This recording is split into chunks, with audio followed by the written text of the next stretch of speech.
दीपक देता है रोशनी फैलाने की प्रेरणा, फलदायी वृक्ष देता है देने की प्रेरणा, मधुबन देता है महकते रहने की प्रेरणा, महान व्यक्ति देते हैं जीवन जीने की प्रेरणा। आओ प्रेरणा से दें हम सभी को प्रेरणा।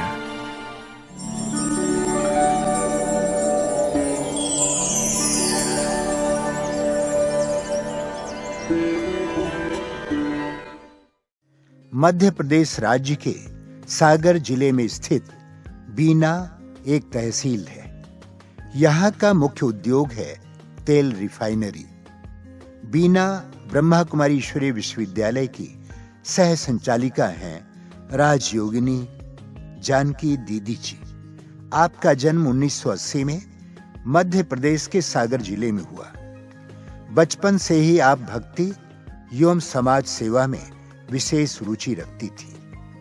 आप आज्ञाकारिता, गंभीरता, ईमानदारी आदि दिव्य गुणों से भरपूर स्नेही आत्मा है। 1989 में आपको ईश्वरीय ज्ञान की प्राप्ति हुई और 1990 में आपने अव्यक्त बाप दादा से मिलन मनाया। दादियों एवं बाबा से प्रेरणा लेकर 1998 में आप ईश्वरीय सेवा में संलग्न हो गई। तब से आप पंचमढ़ी, सिंगरौली, भोपाल, इटारसी, हरदा आदि विभिन्न स्थानों पर सेवाएं देते हुए सन 2000 से बीना में आदरणीय सरोज दीदी जी के विशेष साथी बनकर अपनी सेवाएं प्रदान कर रही हैं। आप अपने आदर्श जीवन से अनेकों के लिए प्रेरणा मूर्त बनी है।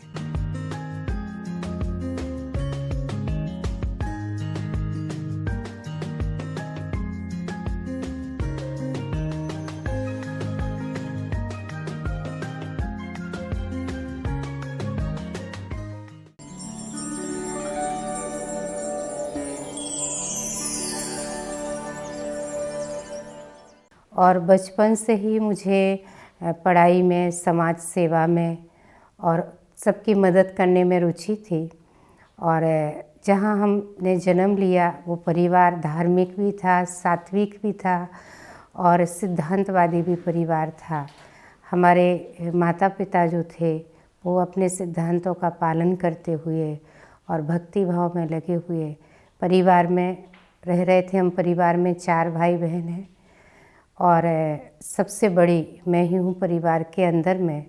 और बचपन में हम देखते थे कि कैसे समाज के अंदर में नारियों के प्रति हिंसा होती है, तो ख्याल चलता था कि मैं ऐसा कुछ करूं कि इनके दुख दूर कर सकूं। और साथ में जहाँ देखते थे कि गरीब हैं, जिनका कोई नहीं है, उनको बड़ा अपमानित होना पड़ता है, उन्हें कोई गाइडेंस नहीं देता है, तो वो भी अंदर में विचार आता था कि इन्हों की जा कर के कैसे मदद की जाए, इनको हमारे द्वारा कुछ मिल जाए। तो ऐसे बाल्यकाल से ही ये प्रश्न मन के अंदर में आते थे। और बचपन के अंदर में ऐसे भक्ति तो बहुत अधिक नहीं की, क्योंकि बहुत छोटी आयु में ही इस मार्ग पर आ गए। लेकिन जब भक्ति करते थे तो यही मन के अंदर भावना आती थी कि सबसे बड़े जो है वो शिव बाबा है। उस समय हम उन्हें भोलेनाथ के रूप में देखते थे। और जब मुझसे पूजा के लिए कहा जाता था तो क्या करती थी मैं कि और सारे जो देवी देवताएं हैं, राधे कृष्ण जी हैं या गणेश जी हैं, उन्हें सिंहासन से उठा करके और नीचे बिठा देते थे और शिवलिंग को सिंहासन पर बिठा देते थे। यही लगता था कि जब शिव बड़े हैं तो उन्हें सिंहासन पर क्यों नहीं बिठाते हैं। और इसी रीति से हमारे गांव में एक मंदिर है, जिस मंदिर में बीच में शिवलिंग है और चारों ओर और देवी देवता ब्रह्मा जी, विष्णु जी, शंकर जी ऐसे सभी बैठे हुए हैं। तो उस मंदिर को देख करके यही अनुभूति आती कि जैसे सभी अपने बड़े को याद कर रहे हैं, उन्हें सम्मान दे रहे हैं। तो वो देख करके भी मन में यही आता था कि जब बड़े शिव हैं तो हम इन्हें ही क्यों नहीं बहुत अधिक मानते हैं। और बचपन के अंदर ही हम देखते थे कि परिवार में जहाँ बेटियों को बड़ा महत्व देते हैं, उनका मान सम्मान रखते हैं, तो बाल्यकाल से ही हमें बहुत ही स्नेह प्रेम परिवार का रहा है किसी भी प्रकार की कमी नहीं रही है, सबकी मदद मिलती रही है। और परिवार के अंदर में सबकी यही भावना थी कि नहीं, हमें कुछ अच्छा बनाना है, अलग से बनाना है। ये नहीं था कि बेटी है तो उसे घर में बांध कर के रखना है, लेकिन हमें पूरी तरह से छूट थी बाहर में आने जाने की और घूमने फिरने की भी। पर हम लोग अपने मर्यादित रह कर के और जो घर के नियम थे उसमें रह कर के ही आना जाना करते थे। सन 1989 में मई मास था। उस समय में जब पार्थिव शिवलिंग का निर्माण हुआ और पूरा आयोजन बहुत अच्छी रीति से सफल हो गया, तो फिर पिताजी का जाना सागर में हुआ। जिस परिवार से जुड़े हुए थे, तो जब उनके पास गए और उनसे कहा कि हमने इतने बड़े रूप से शिवलिंग निर्माण का आयोजन करवाया था, आपको निमंत्रण दिया, आप आए क्यों नहीं, क्या बात है, कौन सी बात के कारण नहीं आए? तो उन्होंने कहा, जो आंटी थी, कि आप तो मिट्टी के शिवलिंग बनाते हैं और हमें तो स्वयं शिव बाबा मिल गए। तो ये बात जैसे पिताजी को तीर की तरह लगी कि ऐसे कैसे हो सकता है, हम भक्ति कर रहे हैं, आराधना कर रहे हैं, हम पार्थिव शिवलिंग का निर्माण करवा रहे हैं और आपको ना कुछ करते हुए कैसे मिल सकते हैं भगवान, कहाँ से मिले? अचानक ही जो वो पाना चाहते थे परमात्मा को, वो उनके लिए बात मन में लगी, दिल को तीर लगा और उन्होंने पूछा। तो उनके घर के अंदर में कुछ प्रदर्शनी के चित्र लगे हुए थे और उन चित्रों को देख करके कहा कि ये सब क्या है, ऐसे चित्र तो पहले कभी नहीं देखे हैं। तब उन्होंने समझाया, ज्ञान के बारे में बताया। फिर सेवा केंद्र लेकर के जाना हुआ। जब सेवा केंद्र पर गए तो बहनों से मिले, मिल कर के ही जैसे उन्हें खुशी की अनुभूति हुई और बस ठिकाना मिल गया है। फिर वहाँ पर बहन जी ने कहा, मीनाक्षी दीदी जी थी, उन्होंने कहा कि आप आइए, आपको 7 दिन का कोर्स करना है। तो करीब सेवा केंद्र हमारे घर से 30 किलोमीटर दूर। प्रतिदिन पिताजी सुबह उठ कर के और सुबह में ही 5 बजे घर से निकल जाते थे और सेवा केंद्र पर 7 बजे तक पहुंच जाते थे। वहां जा कर के कोर्स किया। कोर्स करते करते ही बाबा के ऊपर में निश्चय हो गया और लगभग 1 मास तक रेगुलर जाते रहे।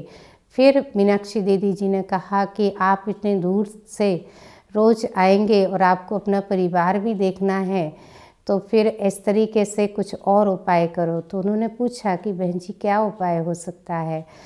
तब दीदी ने कहा कि हम आपके घर आएंगे, आप अपने घर के अंदर में एक रूम तैयार करो और बाबा का कमरा बनाओ, हम आपको मुरली देंगे, आप वहाँ ही पढ़ना, याद करना और 8 दिन में 1 दिन सेवा केंद्र आना।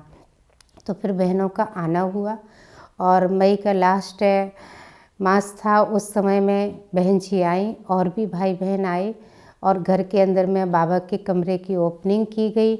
फिर वहाँ पर गांव में झांकी लगाई गई। तो जब झांकी वहाँ पर लगाई गई गांव के अंदर में, तो मुझे नारायण बनाया गया और मेरी ही एक कज़न सिस्टर थी, उसे लक्ष्मी बनाया गया। और दीदी कहती कि अब ऐसे ही नारायण बनना है। तो मन में प्रश्न आया कि मैं तो बहन हूँ और मैं नारायण कैसे बनूंगी? बस पूछा नहीं, पर मन में चलता रहा कि नारायण कैसे बनूंगी, ये बात मन के अंदर में आती रही। और सात्विक माहौल तो पहले से ही था, सारे नियमों का पालन पहले से ही 1 वर्ष से कर रहे थे और घर के अंदर में मुरली सभी पढ़ने लगे, बाबा को याद करने लगे। हमारे लिए, हम छोटे थे उस समय में, 9 वर्ष की आयु थी और बाकी तीनों भाई भी छोटे थे। तो हमें पिताजी ने बाबा को याद करने की विधि लिख करके दी और हम उसी विधि को याद करके और उसी रीति से बाबा को याद करने लगे। सुबह ब्रह्म मुहूर्त में हमें उठा दिया जाता था, लेकिन उनकी बात को काट नहीं सकते थे, तो उठ करके और धीरे धीरे फिर लगन लग गई। बचपन में ही बाबा के साक्षात्कार भी हुए, ब्रह्मा बाबा के साक्षात्कार हुए, जैसे बाबा कभी अपने पास में बुला रहे हैं, इस रीति से। फिर उनको था कि हमें इनको अच्छे संस्कार देना है, मेरे प्रति भावना थी। कहा कभी नहीं कि आप इस मार्ग पर आगे चलो, लेकिन अंदर से भावना रही और हमेशा ब्रह्म मुहूर्त में बाबा से कहते रहे। तो इसलिए उन्होंने मुझे ही मुरली पढ़ाने के लिए सबको समझाने के लिए कहा कि आप ये पढ़ के सुनाओ, ये आगे बढ़ाने की भावना थी। तो हम मुरली पढ़ के सभी को सुनाने लगे, परिवार सुनने लगा, गांव वाले भी सभी एकत्रित होने लगे बहुत अच्छी रीति से। और सबसे बड़ी खुशी की बात हम सब के लिए ये थी कि जब इस ज्ञान मार्ग में आए और बाबा का परिचय मिला तो उनके अंदर जो संकल्प था कि मुझे सन्यासी बनना है, घर परिवार छोड़ के जाना है, वो उनका संकल्प वहाँ ही परिवर्तित हो गया। तो जैसे पूरे परिवार में और रिश्तेदारों के अंदर भी खुशी की लहर फैल गई। सबको ये लगा कि बहुत अच्छा ठिकाना मिल गया, कम से कम बच्चे हैं, ये ऐसे अनाथ नहीं होंगे, बेसहारा नहीं होंगे और ये मार्ग अच्छा है।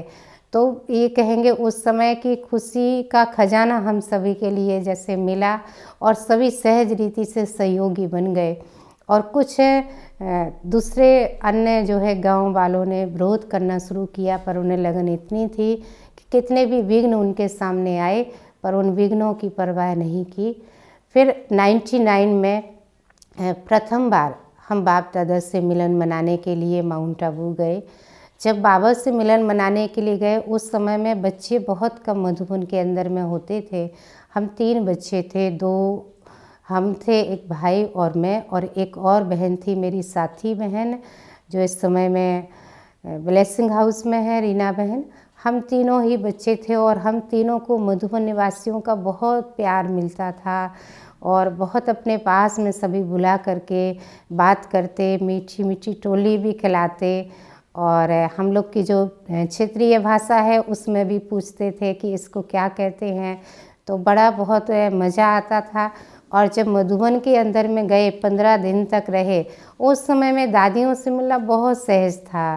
दादी प्रकाश मणि जी हैं, जानकी दादी हैं, गुलजार दादी हैं, चंद्रमणि दादी हैं, कुंज दादी हैं, ऐसे सभी दादियों से मिलना जैसे घर के मुआफिक आंगन में दादियाँ बैठी रहती थी और बड़े प्यार से कहती थी बालिका आओ, और अपने नज़दीक बुला करके हमें दृष्टि देती और सिर पर हाथ फेरती, अपने हाथ से टोली खिलाती। और कई दादियाँ ऐसे अपने पास बुलाने के लिए भी कभी कहती कि पानी की बोतल भर के लेकर के आओ। तो ये उनका अपने नज़दीक बुला करके हमारे लिए भावना साकाश देने की ये उनकी विधि थी, हमें दृष्टि देने की उनकी विधि थी।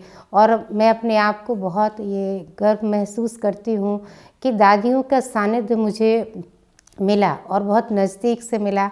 और उस समय में बाप दादा बहुत जल्दी शाम को ही 6 बजे बाप दादा का आगमन हुआ 15 दिसंबर को, और सुबह 4 बजे तक बाप दादा सभी से मिले। बहुत थोड़ी संख्या थी, 700 ही भाई बहन थे।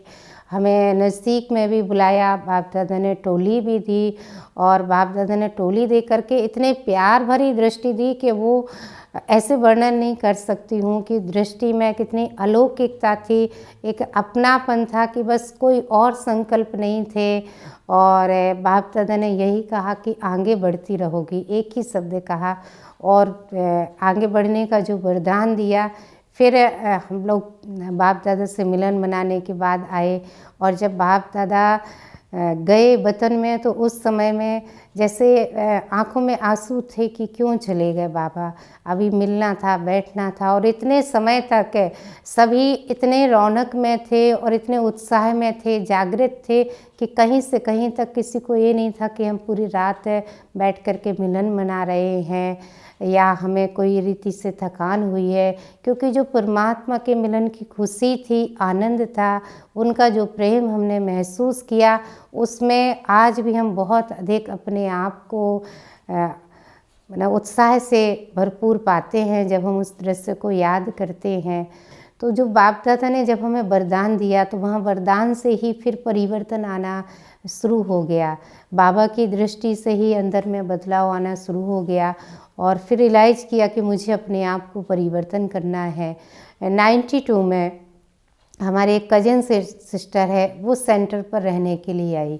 तो जब वो सेंटर पर रहने के लिए आई तो मुझे लगा कि बाबा ने कहा है आगे बढ़ो और वो मुझसे पहले चली गई, तो ऐसे कैसे हो सकता है, क्या करूं। तो मैंने जब घर में पिताजी से कहा कि मुझे भी जाना है तो उन्होंने कहा कि नहीं, आप इतनी छोटी आयु में पढ़ाई पूरी कर लो, अभी नहीं भेज सकते, आपको कुछ तो आता नहीं है, क्योंकि मुझे अपने हाथ से ना अपनी बाल बनाना या तैयार होना कुछ भी नहीं आता था। तो इस रीति से उन्होंने कहा क्या करोगी, सेंटर पर तो सब अपने हाथ से करना होता है। तो हमने कहा कि नहीं हम कर लेंगे। उन्होंने कहा अभी नहीं। तो फिर हमने कहा कैसे इनको मनाएं, ऐसे तो मान ही नहीं रहे। तो फिर हमने कहा हम भोजन नहीं करेंगे जब तक आप जाने की छुट्टी नहीं दोगे। तो भोजन नहीं करेंगे। उन्हें बड़ी ये प्रॉब्लम हो गई कि ये तो अपने हट किए हैं, जिद में आ गई कि खाना नहीं खाएंगे, जाना है। फिर उन्होंने मनाया, क्या किया जाए। जब मनाया, मम्मी को भी चाचा को भी तैयार हो गए कि अभी जाने दो। फिर पचमढ़ी सैलम बहन जी साथ में गई और हमें वहाँ पर छोड़ा। उस समय में पचमढ़ी के अंदर में हर 15 दिन के अंदर में हमारे आदरणीय भाई साहब महेंद्र भाई साहब जी आते थे और आदरणीय अवधेश बहन जी भी आती थी और भट्टियाँ चलती रहती थी। और फिर उसके बाद में घर वापस आना हुआ छुट्टियों में। तो हमें लगा कि हमें 1 वर्ष रहना था, ठीक है। फिर भी मुझे इतना अच्छा बहनों का सहयोग मिला कि जब कुछ नहीं आता था तो सारे काम हमारे तुलसा दीदी जी कर देती थी। उन्होंने कभी नहीं सोचा कि मैं इसके कैसे करूं, और बहुत अच्छे से, बहुत प्रेम से रखती थी, जैसे रहना है वैसे रहो। फिर हम वापस आए। जब वापस आए तो फिर पुनः भाई सब सागर में आए और उन्होंने बुलाया कि घर पे क्यों हो। तो हमने कहा कि अब ठीक है, हम रह के आ गए बाबा के घर में, अब घर पे हैं। तो उन्होंने कहा नहीं चलो आप सिंगरौली चलना। तो भाई सब खुद गाड़ी लेकर के आए और उन्होंने कहा कि मैं खास आपके लिए आया हूँ। तो मुझे लगा कि इतने बड़े भाई साहब जो भोपाल जोन के डायरेक्टर हैं और लेने के लिए आए हैं तो मना नहीं करना चाहिए, उन्होंने जाना चाहिए। तो फिर उनके साथ में हम सिंगरौली गए और सिंगरौली में 8th क्लास में एडमिशन लिया। हम लोग सिंगरौली में लगभग 19 कन्याएं रहती थी। हॉस्टल था, वहाँ पर पढ़ाई भी करते थे हम, लौकिक पढ़ाई और अलौकिक पढ़ाई दोनों ही करते हुए। और हमारे लिए हमारी आदरणीय अवधेश बहन जी सिखाती थी कि कैसे भाषण करना है, कैसे दूसरे को बातचीत करनी है, प्रदर्शनी समझाना, कोर्स कराना। हम लोग को टॉपिक्स याद करने के लिए देते थे और वो सुनती थी, और जहाँ भी कुछ करेक्शन करना होता था तो वो बीच बीच में हमें गाइडेंस देती थी। और बहन जी ने बहुत आगे बढ़ाया। बहन जी हमेशा उत्साह भरती थी कि बहुत अच्छा किया। और कई बार ऐसे होता था कि हमें घर की याद आए, मम्मी की याद आ रही है, तो बहन जी अपने पास ही सुलाती थी। और बहन जी कहती थी कि ऐसे ही माँ के साथ में सोती थी ना, तो हम लोग खुश हो जाते थे कि हाँ ऐसे ही सोते थे। तो ये भी बड़ा एक मुझे सौभाग्य मिला कि बहन जी के साथ ही उनके साथ रहने का, उनके ही साथ में बैठने का, और वो अपने हाथों से खिलाती। बहुत बार कहती कि मैं आज अपने हाथ से बना के सबको खिलाऊंगी। तो इस रीति से हमारे अंदर से जो धीरे धीरे मोह था वो कम होता गया, लौकिक की याद है वो कम होती गई। और भाई साहब भी हम लोग के साथ, बहुत बार हम कहते थे भाई साहब आपको हमारे साथ खेलना पड़ेगा। तो भाई साहब कहते नहीं मैं तो बड़ा हूँ। तो हमने कहा, हम लोग कहते नहीं आपको खेलना पड़ेगा। तो वो हमारे साथ में बराबर ऐसे खेलते थे। उस समय ये समझ नहीं थी कि भाई साहब बड़े हैं तो हमें ऐसा नहीं करना चाहिए। और कई बार कहते थे कि नहीं आप हमें घुमाने के लिए पार्क में लेकर के चलो। तो भाई साहब कहते बाबा को याद करने का समय है। तो हम लोग छोटे थे तो उस समय जिद कर जाते, नहीं आपको तो हमें पार्क में लेके जाना पड़ेगा। तो फिर घुमाने के लिए भी हम लोग को लेकर के जाते थे। माना कैसे माता पिता के रूप में आदरणीय भाई साहब ने और आदरणीय अवधेश बहन जी ने, दोनों ने हम सभी का ध्यान रखा और हमारी एक इच्छाओं को उन्होंने पूरा पालन किया। और को देखा, दादी माँ की तरह और दादी की तरह बहुत प्यार देती थी। एक एक बच्चे को अपने नज़दीक बुलाती थी, बच्चों को क्या पसंद है वही उनको खिलाती थी। और साथ में दादी हमारे खेलती भी थी, तो बड़ा अच्छा लगता था। और मना एक अंदर से जो आत्मीय कनेक्शन है, दिल का रिश्ता है, वो दादी के साथ में जुट गया। और दादी ने कहा कि बाबा का नाम वाला करोगी? तो कहा जी दादी करेंगे। दादी ने कहा कि ठीक है, अभी जाके पढ़ाई करना, फिर आगे बाबा का नाम रोशन करना है। सरोज दीदी हमारे इस क्षेत्र की, सिर्फ बीना ही नहीं लेकिन बीना का हमारा पूरा आसपास का एरिया है 100 किलोमीटर का, पूरे ही क्षेत्र की आप मुख्य हैं और दीदी के अंग संग रहने का मुझे सौभाग्य मिला हुआ है। मैं 23 वर्षों से दीदी के अंग संग रह रही हूँ। तो दीदी की बात सबसे अच्छी बात है कि दीदी ने कभी भी मुझे छोटा बना के नहीं रखा। हमेशा मैंने जो कहा वो उन्होंने माना और हमेशा कहा कि आप ऐसे करो। आगे उन्होंने बढ़ाया और उन्होंने कहा कि आप बड़े सेंटर पर रह के आई हो तो आपको आइडिया है, आप कर सकती हो। तो कहाँ देखो बड़ी बहन हो कर के भी, और वो मुझे आगे पहले मंच पर भेजती थी, जब भी कोई गेस्ट आए तो आगे उनके पास में भेजती थी और हमेशा सभी को विशेषताएं बताती थी। और उनके अंदर में हमने देखा कि वो सहज रीति से कोई भी बात कह रहे हैं तो सहज रीति से मान जाती थी और हमें साथ में लेकर के चलना और अपनी बात को हमारे सामने रखना, हर एक बात को स्पष्ट रूप से रखती, कोई भी बात को अपने अंदर में ऐसे छिपाती नहीं। तो ये दीदी की अपनी बहुत अच्छी बात रही, क्योंकि हम जब दीदी के साथ में चल रहे हैं तो जब अपनेपन से रखते हैं और बराबरी से रखते हैं और पूरा सहयोग देते हैं तो फिर हमें साथ में सेवाएं करने में भी आनंद मिलता है और खुशी हमारे लिए मिलती है। बाबा से कई संबंधों की अनुभूति की, विशेष रूप से बाबा से मैं पिता के रूप में ज़्यादा याद करती हूँ।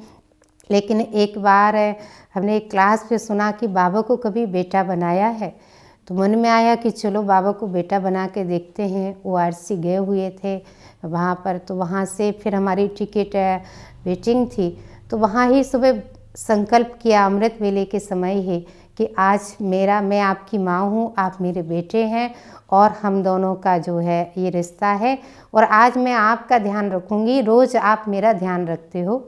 फिर इसके बाद में जब बाबा के कमरे में गए तो वहाँ कहा बेटा आप भी याद करो भगवान को।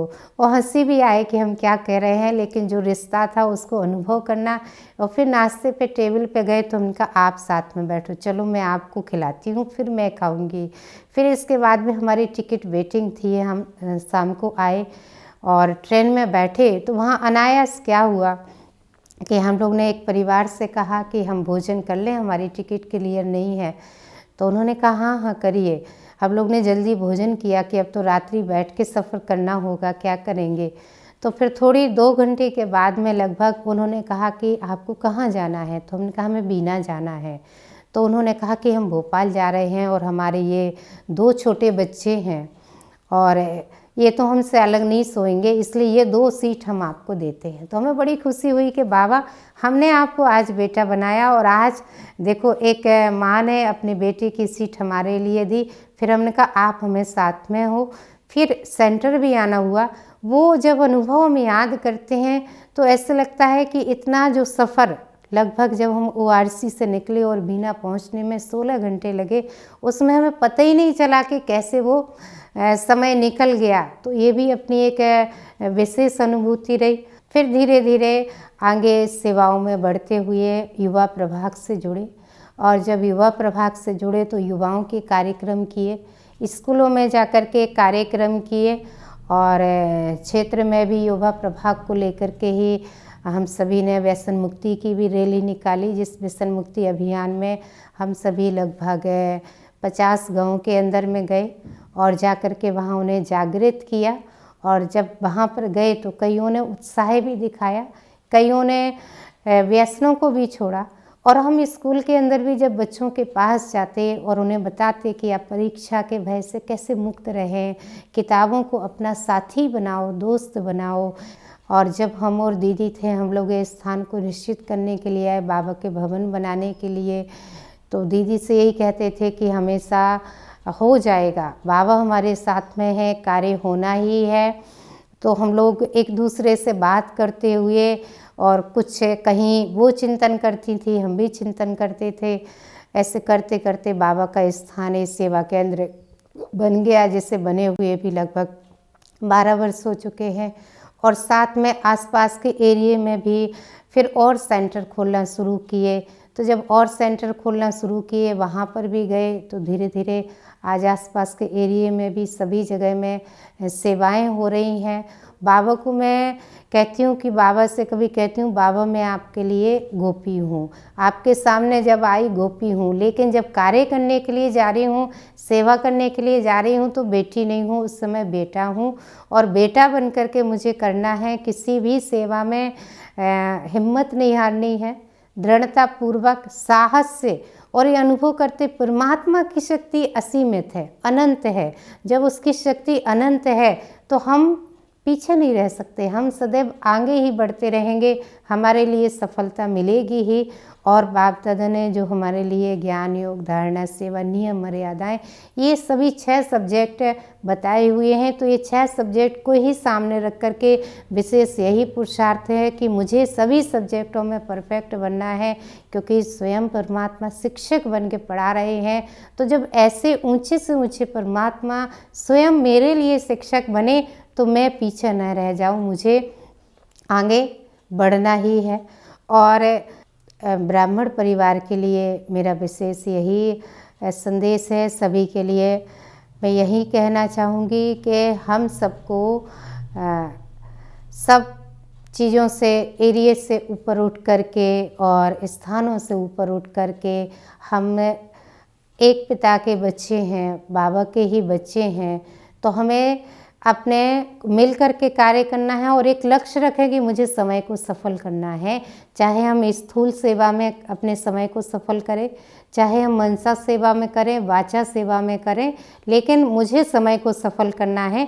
जब हम प्रतिदिन के समय को सफल करते हैं तो सफल करते करते सफलता हमारे पास में आ जाती है, क्योंकि जब हम समय को सफल करते हैं तो वो एक सफल करने का गुण हमारे अंदर आ रहा है, और हम सफल करने का गुण आ रहा है तो सफलता मूर्त बनते चले जाते हैं।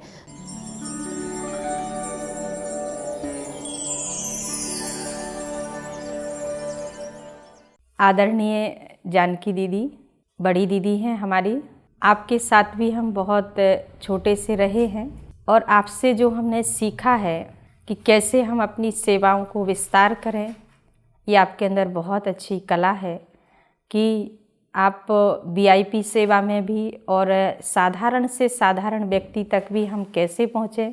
हमने आपसे ये सीखा है कि अपना व्यवहार बहुत अच्छा रखें सभी के प्रति, और समानता की जो भावना होती है वो हमने आपसे सीखी कि चाहे छोटा हो, चाहे बड़ा हो, चाहे बिल्कुल साधारण हो, बाबा जो कहता है कि गांव में भी जाकर के सभी का कल्याण करना है, सबको रास्ता दिखाना है, तो ये कला भी आपके अंदर है। आदरणीय जानकी दीदी से हमने बहुत कुछ सीखा है, जैसे कि उनकी एक विशेषता है कि सेवा में कैसे आगे बढ़ना है, वो उन्होंने हमें बहुत अच्छे से सिखाया है।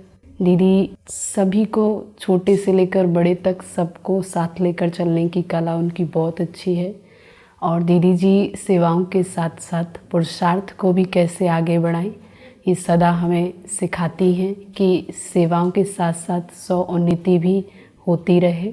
आदरणीय जानकी दीदी से तो बहुत सारी विशेषताएं हैं, और उन्होंने बहुत कुछ सिखाया है हम लोगों को। उनमें बहुत रॉयल्टी है, बहुत प्यार से हर चीज़ को, हर कार्य को समझाती भी हैं। उनमें गुणग्राहिता बहुत है, वो सारे जो भी गुण दूसरों में देखती हैं, विशेषताएं देखती हैं, तो वो ज़रूर सबसे पहले स्वयं में धारण करती हैं, उसको करने की कोशिश, और फिर हम सबको सिखाती हैं। जानकी दीदी का नाम आता है तो जहन में बस एक ही शब्द आता है, हार्ड वर्किंग।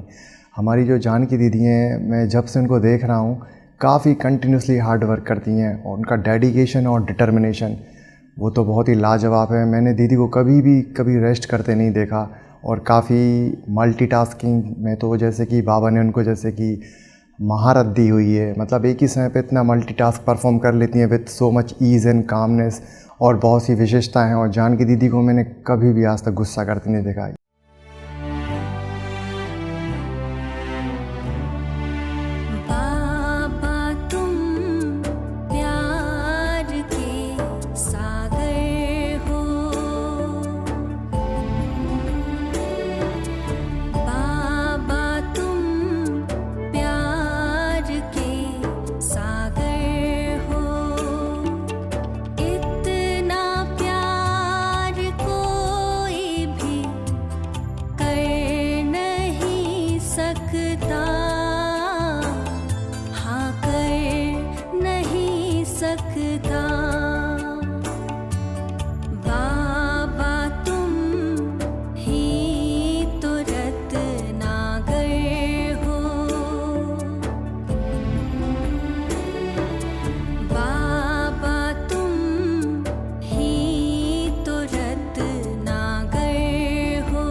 अपने मन पर हमें जीत मिली, तेरी याद में ऐसी शक्ति मिली, अपने मन पर